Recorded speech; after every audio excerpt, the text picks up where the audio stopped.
Hi guys! Welcome to our family vlog. And for today's video, I will be sharing some of my side hustle. And gaya ng sabi ko dun sa previous video ko, kapag pa isa-isa lang yung order, hindi ako gumagawa ng bake sushi. So, ang minimum order ko is at least 5 pieces. Syempre, para hindi ako lugi sa mga gagamitin, sa pagbibake at sa oras. And dahil 5 lang naman sila, kaya ibibake ko na lang siya dun sa oven toaster. So, papakita ko sa inyo. So, without further ado, let's start this video.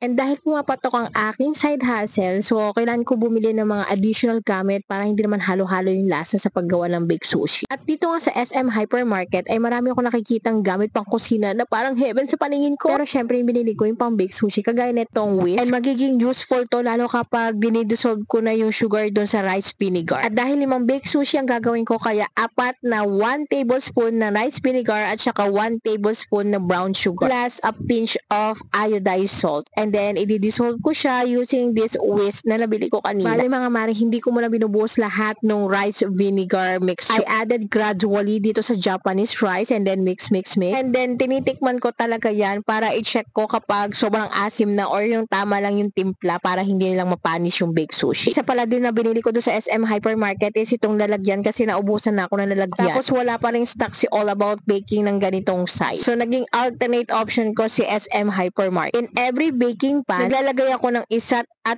kalahati Japanese rice mixture. Then, ipa-flat ko lang siya using this rice paddle. Gusto ko kasi yung parang siksik-liglig yung laman ng aking bake sushi. Then, yung rice, set aside ko muna habang naghihimay ako ng mangga. And for sure, lahat nakakaalam na mas madali yung ganitong style, yung ipapaandar mo yung mangga doon sa baso. Then, saka mo siya hihiwain ng pahaba, then magiging into cubes na siya. Kasi yung mga design or ganun talaga yung itsura ng mangga doon sa bake sushi. Next is, ihimayin ko tong kani, also known as crab stick. For me kasi mas preferred ko yung himay-himay na parang ganyan rather than na gagawin kong cubes yung style ng kani or crab stick. Baka kasi maboring na si customer kapag puro naka-cubes yung laman ng bake sushi. Charis. Hindi. Para sa akin kasi ganun yung style ko. Pero ikaw, kung ano yung preferred mong style, nasa sayo yan. After ko na mahimay yung 8 crab stick, sunod ko naman is nilagay ko na yung tuna. This is century tuna. Yung hot and spicy. Dinirain ko. Then next is naglagay na ako ng Japanese mayo or kiboy. Then saka ko minix para malaman ko kung kailangan ko pa bang dagdagan ng Japanese mayo or okay na yung ganyan.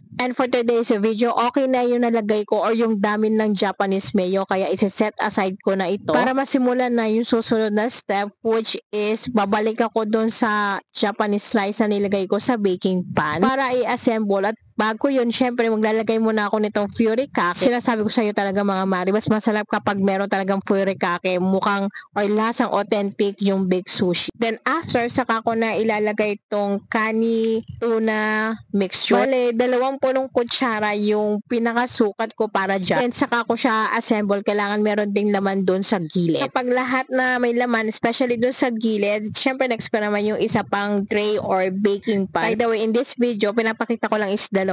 And then meron akong isang extra para sa amin family. Naisip ko kasi na masarap din tong gawing merienda. Same doon sa nauna, syempre maglalagay ako ng kani tuna mixture, but this time medyo 5 kutsara kasi malaki to pang baking pan. By the way, this is my personal use baking pan. Nang masimot ko na lahat ng kani tuna mixture, next step is bubudburan ko siya ng ginupit-kupit kong nori na ganyang pahaba. Grabe, sa totoo lang, itong aking bake sushi pang espesyal talaga. Kaya kung gusto nyo order, meron yan doon sa FB page namin, which is Kael Sweet Treat. Ilalagay ko yung link sa description box and pwede kayo mag-message from there. So, balik tayo sa pagluluto. Next ko naman nilagay is yung cube mango. Nung okay na, next naman na step ulit is maglalagay ako ng budbud na furikake. Para sa akin, the more na furikake, the more na magiging masarap siya. Sunod, naglagay naman ako ng melted cheese on top. Para kapag na-bake siya, parang medyo burnt siya sa ibabaw. So, parang design na rin siya na or packaging ng aking bake sushi. And kitang-kita nyo naman sa video na hindi ko tinitipid talaga to sa cheese kasi yan din yung isa sa magpapasarap ng baked sushi. After ko magbudbud ng cheese, maglalagay na ako ng Japanese mayo. I-drizzle ko siya ng baliktaran para mukhang masarap. After Japanese mayo, next naman ang i-drizzle is sriracha. This is